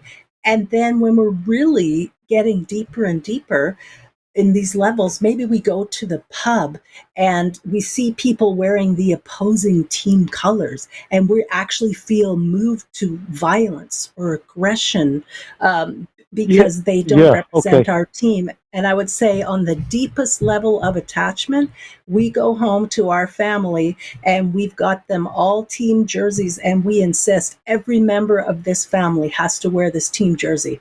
If you're not going to wear this jersey, you can no longer be on my team. So we've attached conditions of love to our beliefs and our belief system. And it sounds like that's what's going on for these people who are being so unkind to you because of their own attachment to their religious ideology. And I'm sorry that you're suffering because of them.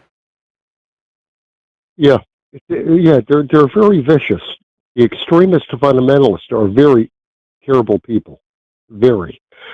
And it's weird because I'm a believer.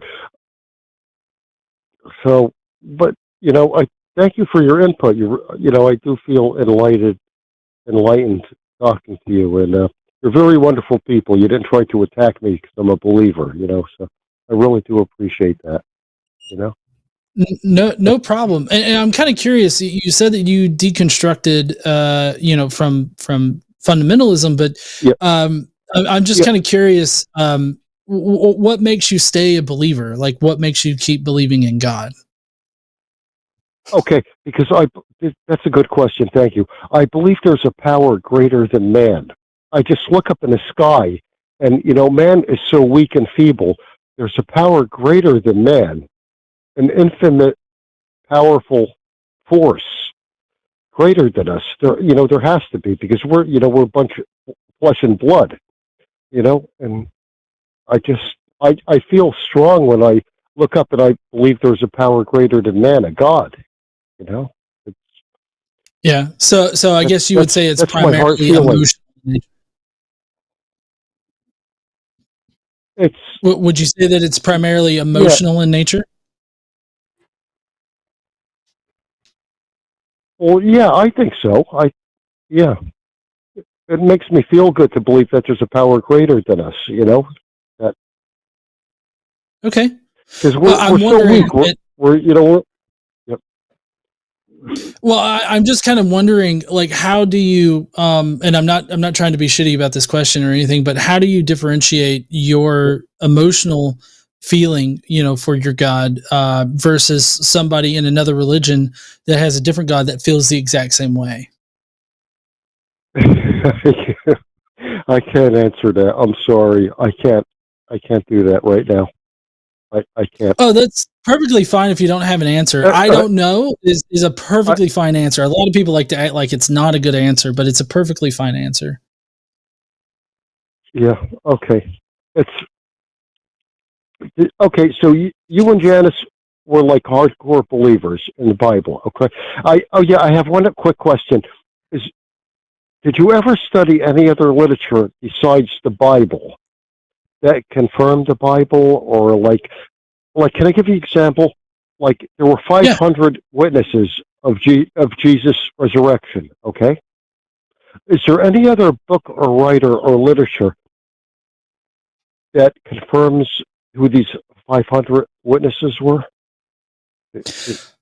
Well, I don't know. So no, on that particular note, so what we have is Paul that's regurgitating something that he heard from other people, and there's scholarly debate on whether or not that's actually interpolated, because it's like one common spelling error away from being appeared over the Pentecost rather than appearing to 500 people. I mean, sounds crazy, but in Greek, there's just one common spelling mistake away from it being one or the other. So it could be an interpolation, but if we assume that it's not an interpolation, what we have is just an anecdotal argument about 500 people witnessing the risen Jesus. And as far as we can tell from Paul's work, he talks about Jesus revealing himself to people in visions and revelations, right?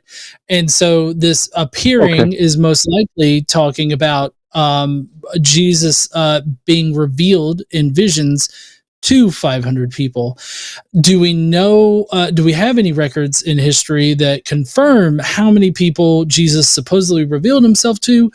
No, the most that we have is Paul's work, where he regurgitates that information that he heard from other people at the time. But Paul confirms that, like, at least Peter or Cephas and James and I believe John was also one of those that was mentioned by Paul, and then Paul himself. So, I mean, we have a few names specifically from Paul's epistles, but that's the earliest accounts that we have, like historically, about this revealing of Jesus, and it was only through visions of Jesus and not like Jesus physically appearing on earth. I believe Janice has something to say. I'm so sorry I dominated that, Janice. Right. No problem. John, an author that you might be interested in, and I know he does videos and courses as well, is a gentleman named Bart Ehrman. And Ehrman, I think, is EHRMAN. He's very learned and he's very level-headed, and I really appreciate Bart Ehrman. So it sounds like you're familiar with him already. I'm very familiar with Bart Ehrman. Very, very familiar. He's, nice. I could never talk to Bart Ehrman because I'm not smart. I'm not educated at all. This guy got a PhD in theology, and he'll kick my ass all over the room, But he's an agnostic. But it sounds like Bart Ehrman, he says he doesn't know. Like he might be, he's an agnostic, but he just doesn't know. So I can't. I'm just interested in any other documented records besides the Bible about the eyewitnesses, and I don't think there's any. Is there any? No. You know what I mean? No, I don't think there are. No, there's not. There's Paul is our earliest recorded evidence about a figure named Jesus. Paul was writing like in the middle 50s is when he starts writing his letters to the various churches and everything like that. We don't have any surviving evidence of the Jewish Christians that came before Paul, other than what Paul kind of reveals about them. And so all we have is the Corinthian Creed, which is the part that you're talking about there. And all that is Paul talking about people saying that there's 500 people. It would be a lot like me saying, 500 people went to the Meatloaf concert that was put on here last night on Sunday. And, and then, me saying, 500 people saw Meatloaf last night.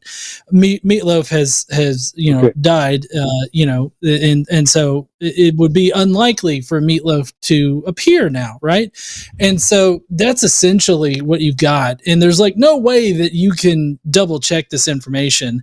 Like you can search public record, right, of whether or not Meatloaf was here. But what if it was a secret meeting? What if Meatloaf revealed himself from beyond the grave to 500 people and put on a concert through revelation?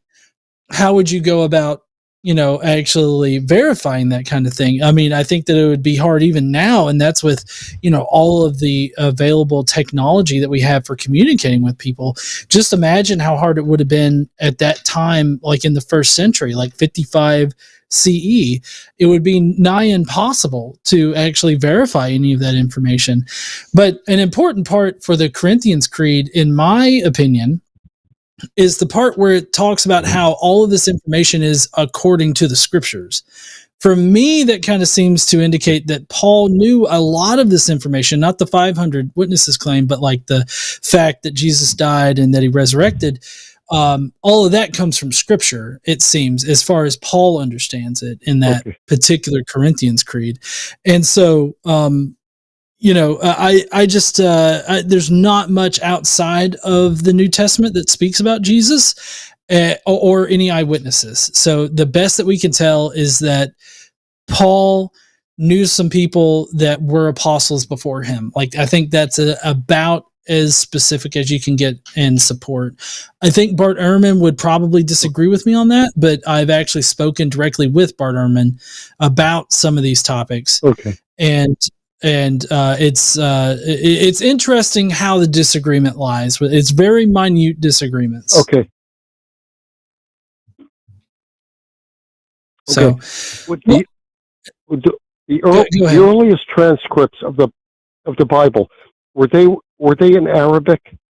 Because No. It's been proven that no, like Greek, Hebrew, and Greek were the first languages, but the first languages in the Bible, or because I mean the Old Testament, like the Pentateuch and the Torah and everything like that, was first in Hebrew, and then it got translated into Greek.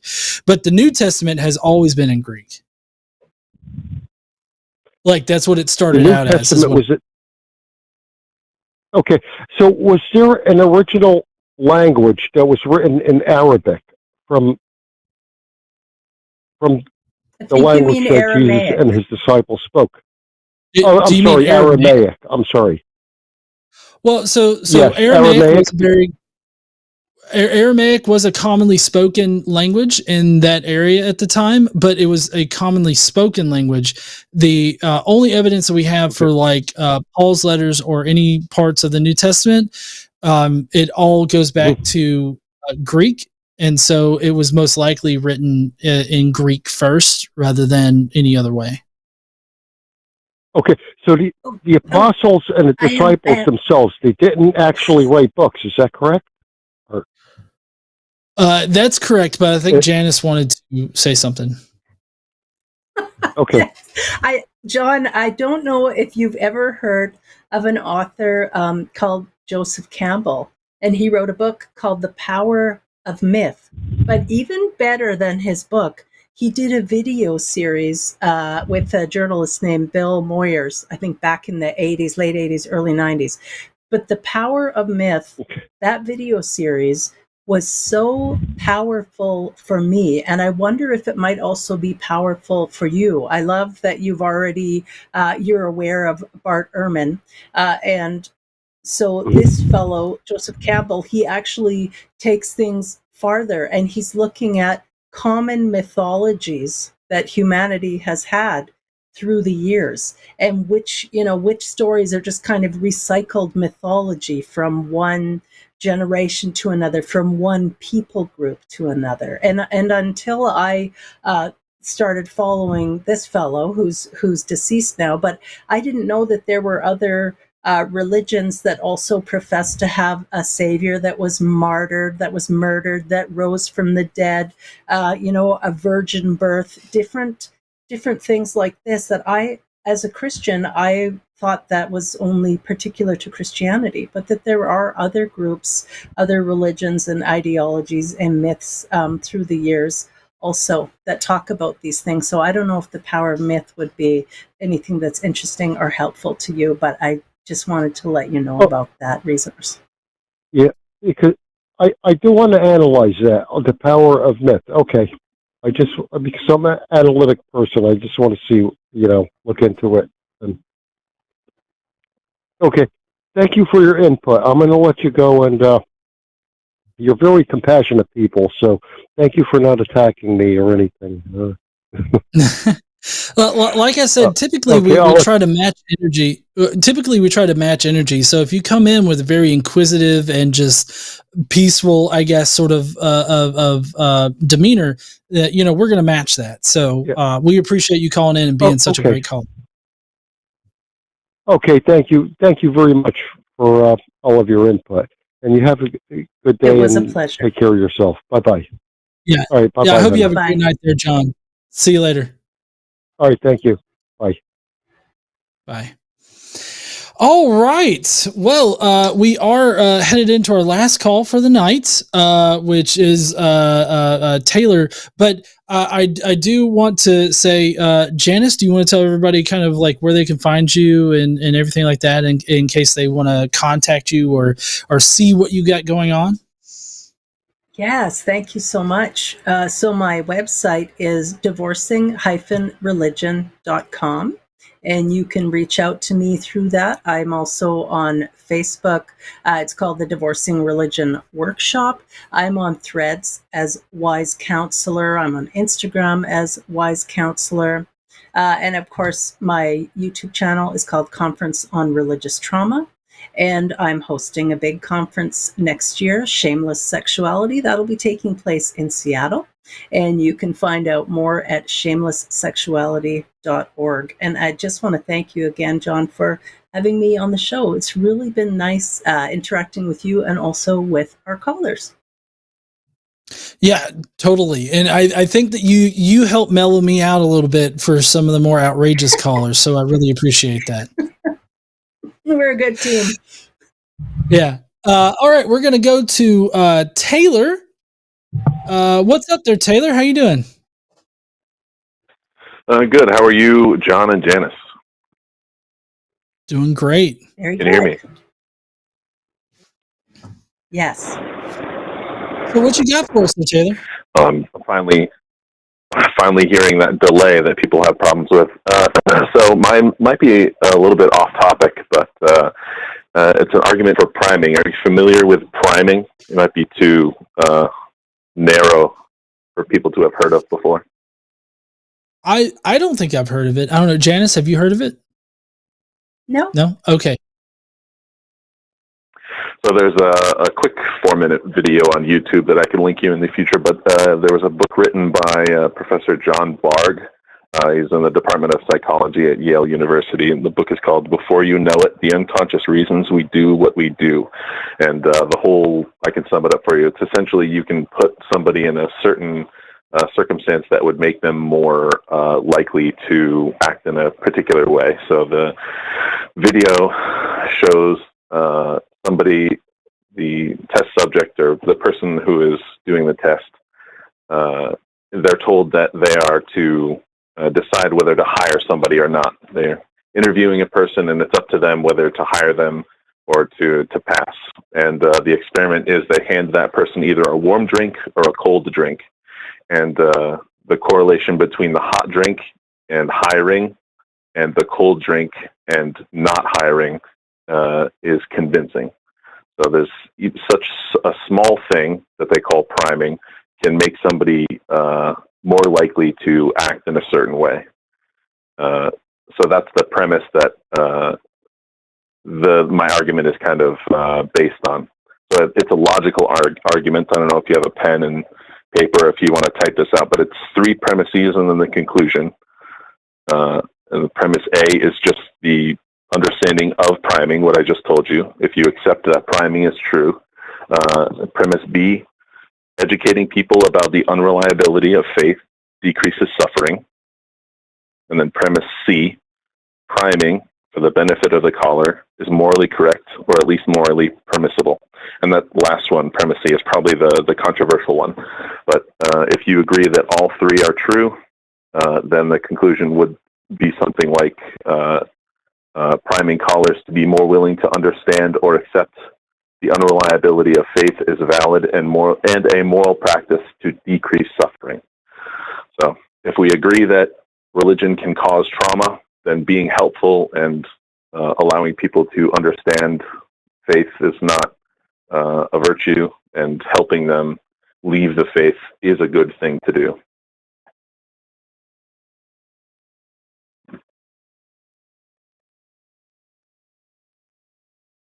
Oh, you're muted, John. Sorry. I was trying to make sure that none of my sounds over here interrupted anybody. I can't necessarily disagree with the conclusion there. I don't know. I guess I typically don't go into a conversation with a religious person with the idea that I'm going to try to sway them away from their position. And I think that my main problem is that, I know for me, it wasn't like somebody pushing how illogical religion is or anything like that convinced me. Me investigating for myself I convinced myself essentially. And so it wasn't like somebody else telling me or anything like that. I think I've always maintained that if you want to change somebody's mind, going hard at them and everything like that is not going to change their mind. But like just being the what I call the the lighthouse in the fog or whatever, however you want to say that, like me being the voice of reason in the fog of religion, I feel, is the best thing that I can do, because the only person that can get them out of that fog is themselves. And so if they want to get out of that fog, then, you know, my voice of reason is going to lead them out of that fog. But if they want to stay in the fog of religion, then they're just going to stay in the fog of religion. It's not going to matter how many rational concepts I bring out or anything like that. It's not going to convince them. So do I think that consistently maintaining that, you know, somebody's beliefs don't comport with reality and here are the reasons why? I feel like sticking to your guns on that is a good idea, and remaining consistent in you know, speaking, you know, what you think about, you know, I guess religious claims and everything like that when they come up. I think that that's a very powerful thing, and that people should do that. I know whenever like my dad brings up his religious belief, especially in connection with like diabetes, which is a disease that we both share, I maintain that, like, look, I understand what you believe, but these are the reasons why I'm not convinced by what you believe.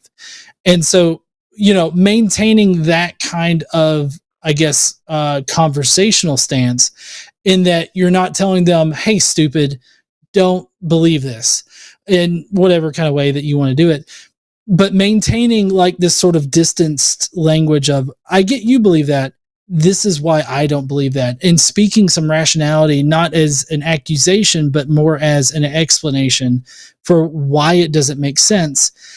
I think that can cut through that fog of religion. I don't know, Janice, what do you think? I know I kind of monopolized a little bit of that time. I think compassion can go a long way towards maintaining good relationships with people, but sometimes for fundamentalists it's not possible because there's so much fear there that's driving them, and so there can be a reaction there that's unkind and very strong. And certainly I know atheists who also can be prone to having that reaction to believers. But if we can maintain common ground as a means of connecting to each other, and I know my friend Seth Andrews also believes that, just as a way to try and keep the conversations going. Yeah. And Taylor, thanks for talking about priming. I find that really interesting. Yeah, there's definitely a moral gray area there. It seems like something that could be used improperly. But to me, when I'm listening to these shows, there's definitely a number of different callers, and they could be organized in probably a small number. There's people who are calling in just angry that you'll never get to. There's a type of person who's calling in who's already deconstructing, and they're probably going to be an atheist already.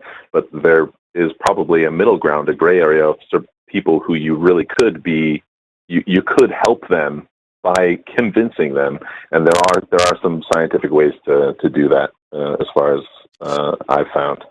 So I thought I'd point that out. Yeah, and I mean, I think that the previous caller, John, I think that he's a pretty good example of that, because he had already deconstructed from fundamentalism, but he still believes, and it's based on emotional beliefs. And I feel like, running through the reasons why, like, we're not convinced, either by emotional beliefs or like the questions that he had about evidence for, the resurrection of Jesus, or people viewing the resurrected Jesus. I feel like handling somebody like that in that way can definitely help them out.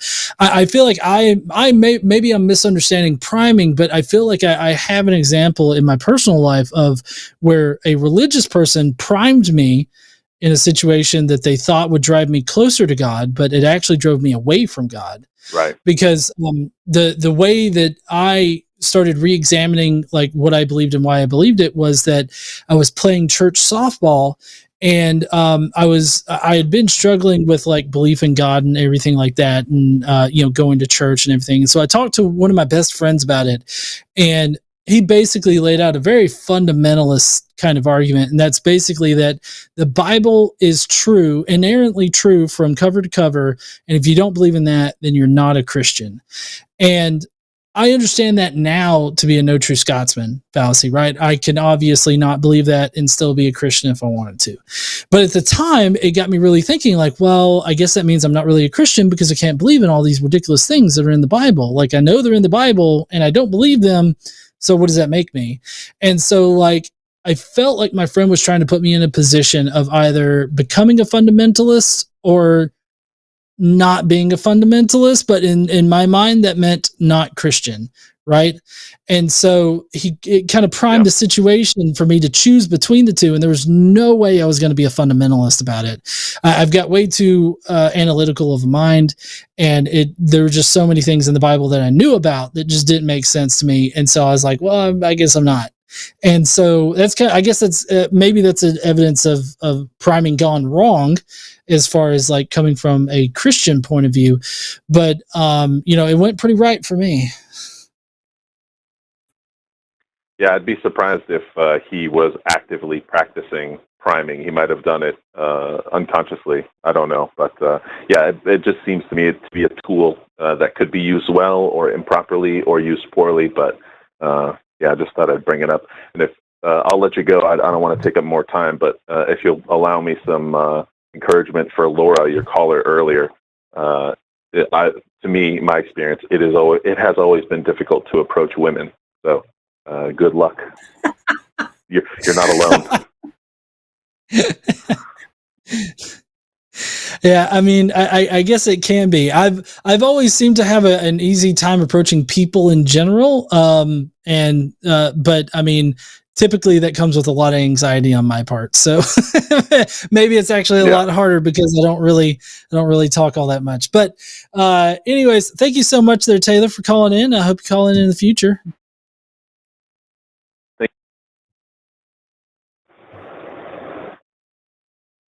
All right. Bye, Taylor. Oh, there he goes. He cut out. All right. Well, that's going to be our show for tonight. Just to remind everybody, we've got a whole bunch of shows lined up for the week, for this entire week. We covered that earlier, but tomorrow I do believe that's Chewed Gum Tuesday, 6 p.m. with Eve and Alyssa. So I hope that y'all will tune in then for Chewed Gum. And I guess that we'll just we got super chats to do. I forgot. I don't know why I forget about super chats. So Janice, typically we switch off on super chats, and I do believe that we have a few super chats to get to. So yes, there we go. I'll start off. We got Monkey at Typewriter that says, fun VeggieTales fact. The VeggieTales are forbidden from saying Jesus loves us. Only Jesus loves you because carrots don't have souls. Janice is lovely. Oh, man.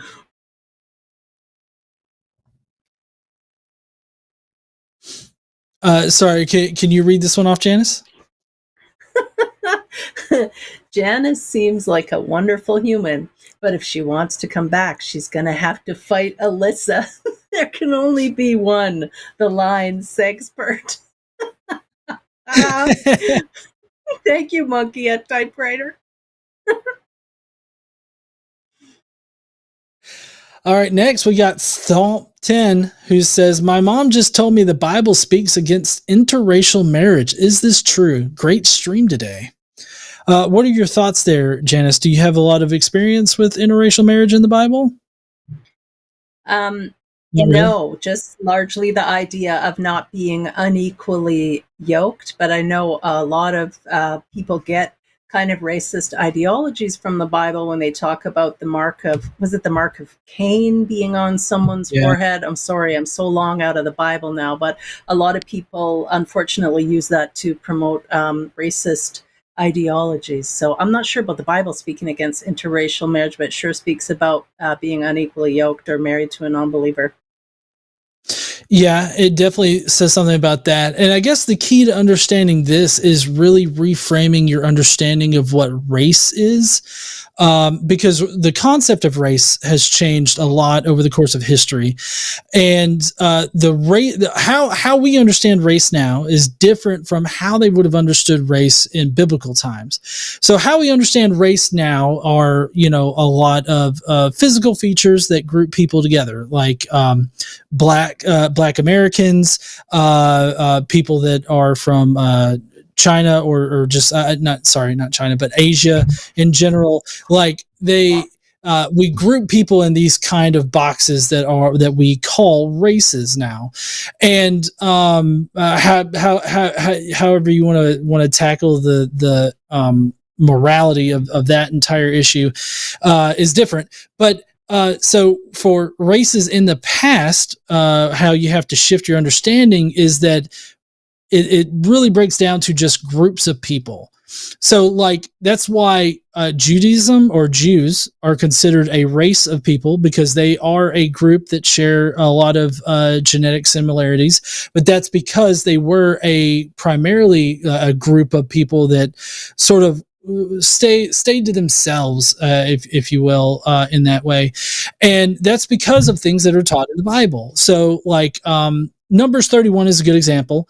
Numbers 31 has Moses being called by God to go and genocide an entire other group of people, which you could translate into another race of people. And so, and the reason why God had the Israelites go and destroy the Midianites, completely, utterly destroy them, is because of race mixing. Basically, the Israelites were mixing with the Midianites. They were intermarrying. They were, procreating and all that. And that was not good for the Israelite people, because God wanted the Israelite people to, quote unquote, remain pure. And so the whole, one of the things is that, they're going to make you dissent from God and worship other gods, so therefore you have to go and kill them. But this was true at the time of every group of people. So every group of people had like their own particular god that they were worshiping and all this other stuff. And so like a group of people's religion was kind of an identifier for that group of people. And so the Midianites had one particular group, one particular god that they prayed to and they worshiped and everything like that. And because they were a different race, essentially, that's why God had the Israelites go and kill them. And there's other instances of things that you could interpret as being very much against like either interracial marriages or just being very race centric as far as God is concerned. But it requires you reframing how you understand race to operate in the past as opposed to now. That was a fantastic answer. Thank you very much. You are so smart. Holy cow. I mean, this is just about 12 or more years of having to do like research on Google and like reading scholarship and everything like that. So that's just where all that comes from. Next, we've got JL. Hold on. I can't remember who read. I think I read the last one. Do you want to read this one? Sure. I'll read this one. Which ethos are you least skeptical about in providing relief from climate disaster? I'm not even sure I understand that question. If you understand that question, please answer it. Which ethos are you least skeptical about in providing relief from climate disaster? Well, as far as ethos goes, least skeptical about. I mean, honestly, I'm not sure if this is what JL means by ethos, but the one that I'm least skeptical about is, trying to become more, green in our energy use. I think that is a pretty big step into trying to, avoid the coming climate disaster. Because I know that right now, as far as climate goes, like we're pretty well fucked.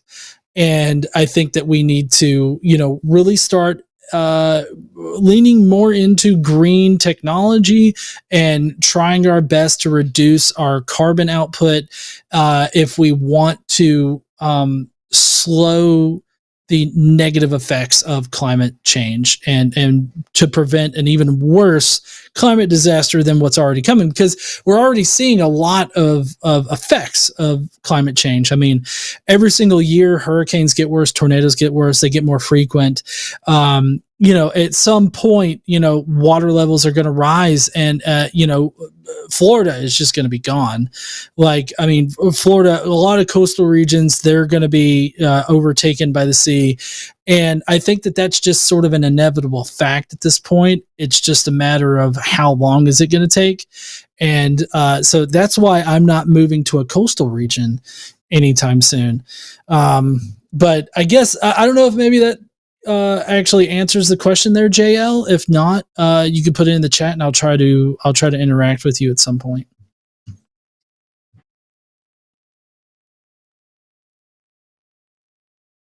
All right. Well, that looks to be all of the super chats. Really appreciate everybody tonight that tuned in. Really grateful for y'all.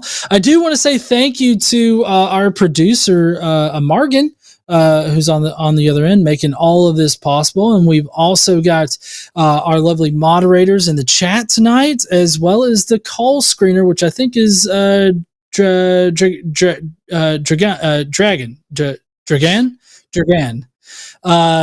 Thank you so much to our call screener, and thanks to everybody in the chat that's watching tonight. You guys are awesome, and I guess we will see you heathens later.